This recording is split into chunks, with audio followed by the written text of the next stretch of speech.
All right, everyone, welcome to the Pokeshop BST Podcast, episode 24. We're joined, as always, with Woody, the owner of the Pokeshop BST and Missingno Games, and Goosephone, Pokemon expert extraordinary in a brand new cosplay. That's right, Missingno. Yes. And represent. Yes, represent Missingno. And we will be representing at Milwaukee Regionals in just a few days. That will be super exciting. A bunch of players from the Pokeshop and Missingno will be competing in TCG. Goose will be competing in VGC, cosplaying, and we're gonna document the whole thing. I wish I entered TCG, honestly. Really? The Ethan deck. I think no. I'd be having more fun. Next time. Yeah. I'd say next time just register for TCG instead of VGC and just have some fun playing the card game. I don't know if I'll play as well as I do in VGC. I don't know. I got second at a local here once. At Right, Pokeshop, right. So you never know. You never know. Yeah, I almost feel like, I don't know, I feel like that the card game would be more fun to participate in just because it just feels more exciting to me. I don't know, I just think the TCG is like the best part of Pokemon. And I feel like the matches are a little more interactive with your opponent. Oh yeah, 100%. Yeah. There's like less like downtime in a way. It just feels like that one button press, like so much rides on that one click, and then the Just auto chess sort of like Sure. feel of it is less exciting than you get to manipulate your hand, and I don't know. There's a lot more going on in I TCG think so. for I sure. think the There's a lot TCG is more, like the best part of Pokemon. more thinking involved, and There's a lot of thinking involved in TCG, and even Go, you would be surprised. I believe it. You would be surprised. There's a lot. VGC is Pokemon so in general complicated is just too, a though. very mental game. Oh, 100%. Yeah. So we usually start with the news. There's honestly like very little news. We were just talking about that. There's not enough for like its own news video, and there's not enough really for this. The one headline that just came out today is that they announced Pokemon Horizon Season 3 on Netflix for January 2026. Yeah, so Why? That's just a few- so long. So long. just a few months away. They're finally getting to the time skip. The time skip. Yeah, and there's a whole new arc coming out in the Japanese. They're starting the arc where Roy actually trained in Kalos. So this is like a little bit, it's like after the first part, but before what we see in the time skip in the arc that's coming out in 2026 in the US. So yeah, that starts, I think, this Friday? Nice. Yeah, this Friday. That's cool. And then Milwaukee Regionals is happening this weekend, and then the weekend after that there's a card show at the Deco that That we will that's be for at next weekend, and we'll be yeah. there. Yes, Yeah. I won't be there. But with a table. that's Yes. gonna For be, real. That's gonna be awesome. I wish I could have made it, but I'm in Appleton that weekend for. Oh, you're back-to-back Appleton weekends? Yeah, I'm back in Appleton for my daughter's dance competition. Ah, nice. And I can't miss that. Otherwise, she would be pissed at Yeah, me. that's way more important. That would be just as fun too. There's going to be other opportunities. Oh yeah, for sure. We're gonna try and do a lot more shows moving forward, depending on how this one goes. But I'm pretty sure if we put our minds to it, we should be successful. Yeah, they've been pretty hopping, I would say. So I think it's a really good way to get another day, kind of get 8 days a week in there, Sure. as far as business goes. And then that will lead us into the check-in. So you have super busy double back-to-back, super busy there's weekends. a lot of things It's going on. crazy There's time. a lot of events going on. I'm super busy. I'm working out deals with a lot of people like outside of the store, just trying to buy collections. Because right now it's just super, super hard to get product from distribution. They're making it really, really hard. And when they do have product, it's pretty much your paying market for it. So we gotta, source products outside of distribution and kind of go a different route and try to stock up our store. So working on a couple deals right now. Hopefully they come through. We gotta send John out to Iowa this weekend, and then have a huge lot coming in from Seattle as well. So trying to work out the kinks for those. Yeah, that's just the way it is right now. But it's cool to see it come through too. Oh you yeah, know? for sure. It's for cool sure. to see the stuff that people have been holding on to Yeah. and give them like a safe, secure place to do a deal. It's almost insane to see what some, I would say, average people just collect during a short period of time. You know, they could accumulate so much stuff, and that's one thing cool about Pokemon. You know, it's kind of like a currency in itself. So you can sell it, you can trade it for more stuff, and yeah. But yeah, we'll take a picture or a video of the stuff that we're getting, and hopefully it interests some of you guys, and you guys can come check it out. Yeah. Yep. And Goose, how's the rabbit? Yeah, I've not been doing great. My rabbit had a seizure. Oh yeah, Yeah. You did tell me about that. He had a seizure. We Oh, went to no. the ER. He's on 3 meds now. He doesn't like the meds, but we got him to take it with applesauce. Nice. He hasn't had another seizure since then, but it was like one of the scariest things I'd ever seen. Sure. I even been sleeping in his room Oh, yeah. and everything. Been Cuddling with practicing, practicing my VGC matches like in his room. I got like a little setup there for myself now. But he's doing okay, and he has a CAT scan in 2 weeks. Oh, sure. I think it's the day before the deco. I have to go to Madison for it. For a CAT scan, sure. Yeah, that's like the only place with like board certified exotics that'll do a CAT scan on a rabbit. How old is the little bunny? He's 3. 3. Oh, he's still a baby then. Yeah, I know. But he's got a lot of issues, like with all his deformities and stuff. But so this is just another issue, and it's been really challenging. But yeah, that's me. I've been working on my rabbit, been working on my VGC team. I have a 2-2-2 comp. It's gonna be Delphox and Didi, Murkrow, Typhlosion, Annihilate, Mousehold is Nice. what I'm bringing this time. A lot of fire types. Not sure how it's gonna go for me, You'll figure it out. but I'm hoping for the best. You got this.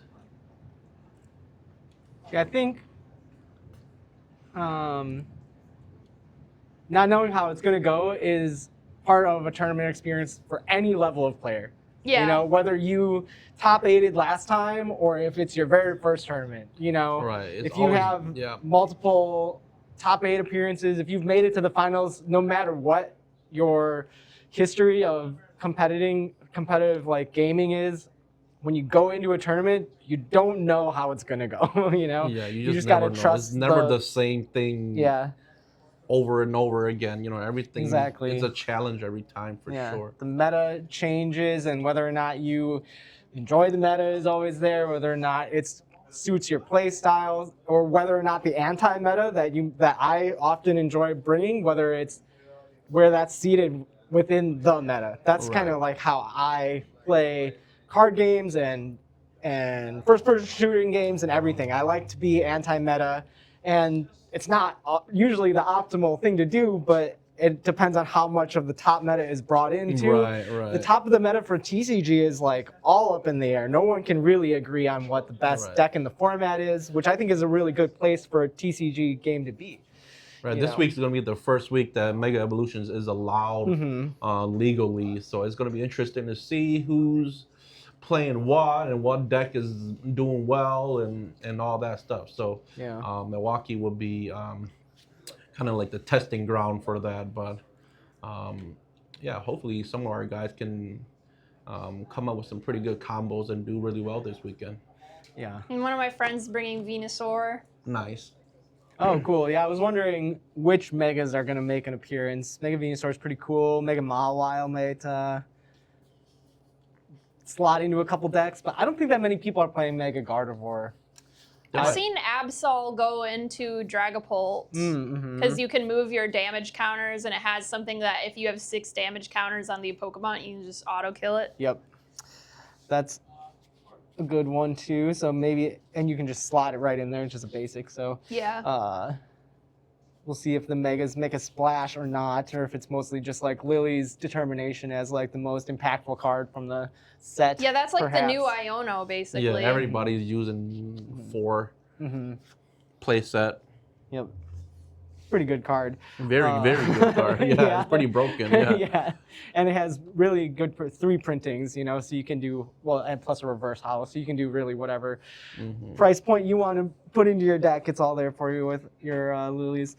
And then this week, this is something that I do periodically, which is to go through and watch the viral videos that are going on in Pokemon. So I just have a filter of the most popular videos from this month, past month on YouTube. So hopefully I'm able to like get the audio to match up. So I'll overlay this video on the screen here. So people can watch what we're watching together and we can react together. I know Ed Gein plays Pokemon. Yeah, so let's see. This video has like 7 million views or something like that. I don't Jesus. remember. We at Nintendo are continuing our lawsuit against Palworld and are introducing a new patent, the game mechanic of summoning characters or creatures to fight other characters or creatures. What? So, let me get this straight. Nintendo will be the only gaming company that will be able to make games where you can summon creatures to fight other creatures. Yes, exactly. That is insane! You do realize that this is going to impact other games and properties like Terraria, Bakugan, Beyblade, JoJo's Bizarre Adventure, and many more, right? There are so many other games that use this mechanic. You can't just come in and say you own it. Exactly. Well, we wouldn't have gone to these lengths if it weren't for Palworld. It doesn't matter. This is obviously a huge abuse of patent law. This would be like if Call of Duty sued Battlefield since it uses a lot of the same mechanics and are both first-person shooters. It's not fair, and it hurts creativity in the gaming industry. It's a genre. Yeah, it is a genre. Wait, is that? I feel like I'm sure there's like the verbiage. There's always something you could kind of do to get away with it. You know what I mean? Like using the same. I'm pretty sure lawyers would look through all the paperwork and be able to figure out how to do the same thing without doing the same thing. If you know what I mean? Yeah, absolutely. I hope it doesn't work out for them. I hope it doesn't. I love Pokemon, but like. Yeah, that's kind of reaching right there. It's so broad, right? Like. Yeah, and I mean, we didn't fact check that video. I don't know the whole story about what's going on there, but Pokemon lawyers have their own lore in the video game space. Yeah, without cheating. Back in if you find This video. Pokemon that were almost impossible to get without cheating. Back in 1996, Game Freak was just about finished making Pokemon Red and Green in Japan. The developers had already gone through the long debugging process, and the games were basically complete. But then, just 2 weeks before everything was finalized, one programmer secretly added a brand new Pokemon without telling Nintendo or even most of his own team. However, this secret edition would become one of the rarest and most legendary Pokemon of all time. You see, the programmer Shigeki Morimoto had found a tiny bit of leftover space on the game cartridge, so against the rules, he slipped in a Pokemon called Mew, but there was no way to find it during normal gameplay, and Nintendo didn't even know it was in the game at first. But the mystery of Mew soon spread far beyond the developers. The thing is, when players started hearing rumors about a hidden 151st Pokemon, it caused wild theories to spread. Kids on playgrounds believed Mew could be found under a truck near the SS Ant, or that you needed to use certain moves in strange locations. And while none of that worked, the mystery kept everyone hooked. But the only real way to get Mew at the time was unlike anything players had ever seen. As it turns out, Nintendo held a special event in Japan where players mailed their game cartridges for a chance to win one. Over 78,000 people applied, but only 20 were chosen to get a Mew that was hand-given by the developers themselves. Later on, more events came along, like the famous Toys R Us giveaway in the United States. But for years, Mew was one of the rarest Pokemon you could possibly own without cheating or glitching. I did not know that. I did not know that fact. Yeah, that's a good real-life Pokemon. So it wasn't even supposed to be there. Somebody just.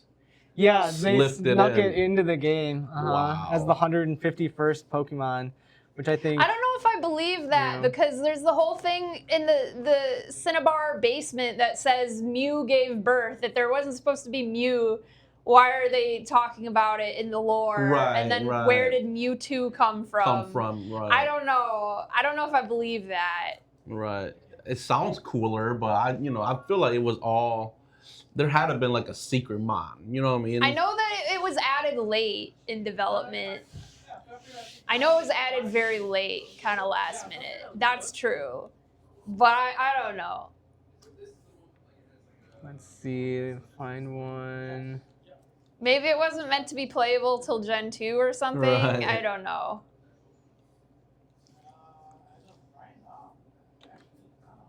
This one has 3 million views. And then they always... In episode 4 of the Pokemon anime, Oh, I Ash hate makes this a joke video. that's basically Yeah. impossible to translate Counter from P joke is Japanese. funny. Because of this, in the English version, the joke is completely ruined. One thing that's made clear in the anime is that Misty is really afraid of bugs. So when she sees Weedle, she jumps into a tree screaming, and Ash replies, This is a joke that can only really work in Japanese, since it's a pun based directly on Japanese wordplay. When they try making it relatable to English viewers, it kinda just comes off as nonsensical.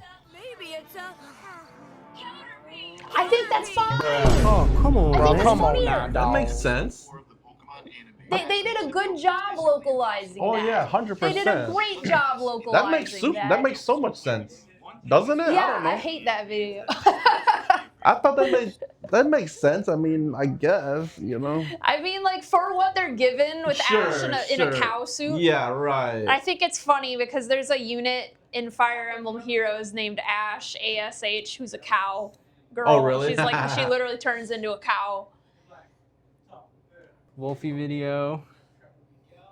A team made up of entirely bug-type Pokemon just won a big online tournament. And this team actually used Venonat. Not Venomoth, Venonat. I've the little seen one. So you're people probably use this in a wondering draft why? before. What does Did you Venonat see? It gets do? rage Short answer is powder. cause problems. Venonat has the Compound Eyes ability, which gives all of its moves an Gets accuracy accurate boost, meaning sleep that powder. normally not perfectly accurate sleep powder is much more effective and also very debilitating. Now, sleep powder doesn't work on grass-type Pokemon, which is part of the reason why this Venonat also had Toxic to poison those pesky grass types. Venonat can also support the team by using the move Rage Powder, which forces the opponent to target What the is user that, a rather than whatever they frickin' were actually trying to aim at. And when Venonat took too much Terra damage type from redirecting frickin' attacks, Venonat? What it is used that? the That was Terra Morning Sun Grass, to yeah. heal itself back up. Terra- The reason we use Venonat Venonat. instead of its evolved form is because as an unevolved Pokemon, Venonat can hold the Eviolite item, which makes it way tankier than Venomoth. The other bug types on this team included a supporting Rabombi, a low kicks with Sword Stance to set up for some Rabombi huge is damage, like Tailwind and massively Pollen powerful Puff. It's Toy good. Specs Volcarona is Terrafire really Volcarona. good. Not to mention the classic bug type, Araquanid. I said classic. I don't know if people will agree with me. It's classic to me. I don't know. I like it. Of course, there's only 5 Pokemon, so the final Pokemon on this team was Kleavor. This team lost the very first 2 rounds of the tournament Kleavor and has then won Stone 9 Axe and can consecutive step games in a row in Stealth order to win the Rocks entire while thing. attacking. Frankly, it's a huge win for some tiny Pokemon. And if you want to hear about more fun teams like this one, make sure you subscribe. Everyone uses the same Pokemon, right? I mean, I can't believe a team with Marengaberry, Garganacl, Oh, the Sylveon, Scyther and thing? Scyther Yeah. won another regional. Wait, what? Stephen Mott, or Pengy as he's known, just won the Monterey Regional Championships, and he did it with something odd. Pengy's team revolved around abusing the absolutely absurd bulk of Garganacl to slow the game down to a crawl. Between a special defense boost it gets from its Marengaberry, its natural bulk, Got and the move Soul Recover, Cure. it was extremely difficult to remove, which gave Pengy time to spam its damage over time attack, Salt Cure. Now usually a Yep. player would just switch out to remove this effect, but Pengy also gave his Garganacl the move Stealth Rock, a move you almost never see in VGC, specifically so it could punish Pokemon trying to switch around. I fought to someone avoid trying Salt to Cure use damage. this But not yesterday. every Pokemon Oh, can yeah. be stalled out. The combination of Annihilate and Mousehold, for How example, do you proved come to be up with all difficult for these Pengy. moves? That's why because I it's so have Annihilate overwhelmingly Mousehold powerful. right His answer to now. Annihilate was Scyther. Scyther has the stats of a fully Like evolved team Pokemon, but combos? thanks to the Like fact when that you- Scizor how do exists, you he can hold the come up with Eviolite, this stuff? giving it a You- 1.5 times Jesus. boost with its defense and special say the defense. same thing This about makes it TCG, really like, bulky, who- and its ability Technician was to take its comes already up with pretty this solid stuff? attack stat and use it to deal huge damage with A dual lot of wing the times, beats. like, It's a technically a few 40 base power move, VGC which lets players Scyther will deal get together huge and damage for just the format really- scary fighting types like Sneasler, They Annihilate, really and the occasional focus on Flamigo. These building two these strange teams. Pokemon, combined with some more typical Just pieces like find, like, Alolan those Ninetales, deep Incineroar, and Golden Go, connections. led I'm- Pengy to I'm his second brewing, ever like, regional win. super Now, deep I don't cover anti-meta most stuff farm in the results TCG anymore, but right this now. one feels special. What do you think of Scyther's rise to fame? Let me know in the comments.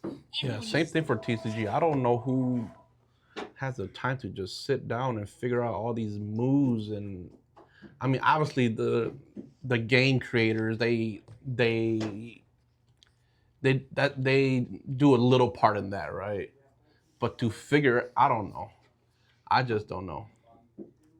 Yeah, I think the thing that I have right now is this. I put the Zoroark from Black Bolt and White Flare into like a Dragapult thing. Yeah. So I have like this anti-meta Dragapult deck maybe floating around. I don't know.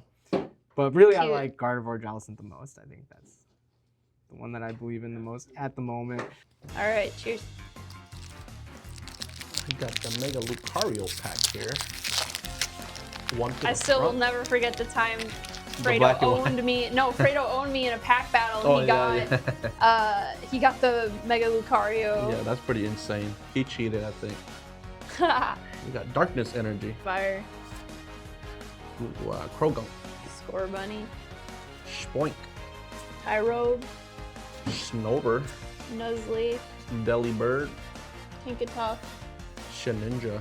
The Elusive Kadabra. We got Ninetales. We got Garganacl, we were just talking about him. Inteleon. Goldengo. We got Reverse Hollow Lopunny. Reverse Hollow Fearow, I'm keeping that. We got Reverse Hollow Tangela. I was just talking about Garganacl, and here he is. Nice. And we got Yveltal. I got Clawitzer. I think I win. We always end the podcast with hashtag AskWoody, hashtag AskGooseaphone, and I missed the question somehow last time. I filtered there by was the a question? hashtag, but yeah, there were. So these are from 2 weeks ago now, my bad. First one from Beastmaster Max. What's an obscure fact about Pokemon overall that you know of and think few or no one else would know? Here's mine. In Pokemon Pinball for Game Boy Color, the song that plays when catching or evolving Pokemon on the blue board is an instrumental version of the anime's first opening theme song, Aim to be a Pokemon Master. It has never been used for any other Pokemon game other than Pokemon Pinball. Oh, probably the one I said in the video about when you have exactly 255 HP missing in Gen 1, that recover will fail. I think that's like probably the most niche one. That's a good one. I know. That's a very good one. I don't know enough to even have one. Yeah, that's kind of that's a very tough question, right. You gotta be you gotta dive deep. Those do make good videos though. So the next one is from Nintendo Geek 799 with Milwaukee Regionals being next week, which is now this week. What are your expectations going into the event for TCG and VGC? My expectations are I'm just going to go home afterwards. I'm just going to go home. That's my expectations. I'm just going to go home. I guess like for what I'm expecting to win, I don't know, Goldengo did pretty good last time, so I'm expecting to see a lot of Specs Goldengo. I see a lot of Primarina. I keep seeing people playing pledges lately to get those swamps. So maybe there will be some swamps. And like there's some interesting picks for that. Like Swampert gets Wide Guard. That's kind of nice. I don't have any Wide Guard on my team. That's like, because it's more hyper offensive. But I don't know. I'm not expecting to do that great because I've had all this rabbit stuff going on when I was supposed to be practicing, and like I kind of just got the team. So I don't know. Last time I went 4-4, I was content with that. I don't know if I can pull that off again because I'm not very good. I just really like Pokemon. I know a lot about Pokemon, but I'm not like you'll be fine. I'm not an expert Pokemon player. You'll be fine. Just go and have fun and see where you end up. Either way, just have fun. When I was in high school, I used to be during like XY. I was pretty good at singles. I think as far as TCG, we touched upon this earlier, but it's gonna be the unknown, right? Because it's Mega Evolution now. Yeah, it's the first week. Mega Evolution is legal, so I'm pretty sure a lot of people are gonna come with some unknown combos and unknown, decks and some rogue decks and whatnot. Yeah, definitely. I think a lot of rogue decks gonna be flying around from high level players, because this is their chance to bring something unexpected. We could probably come back to this topic next week. Oh, definitely. Yeah, we will definitely recap. Kind of recap what happens. So it's gonna be interesting to see if you guys are there. Come say hi. Goose will be there. I won't be there, but a lot of the guys will be there. So. Yep. And that will bring us to the end of the Pokeshop BST Podcast, episode 24. We'll see you at Milwaukee Regionals. Peace. Peace. Oh, and go visit Woody. If you're in Appleton this weekend, go visit Woody at That's Missingno. right.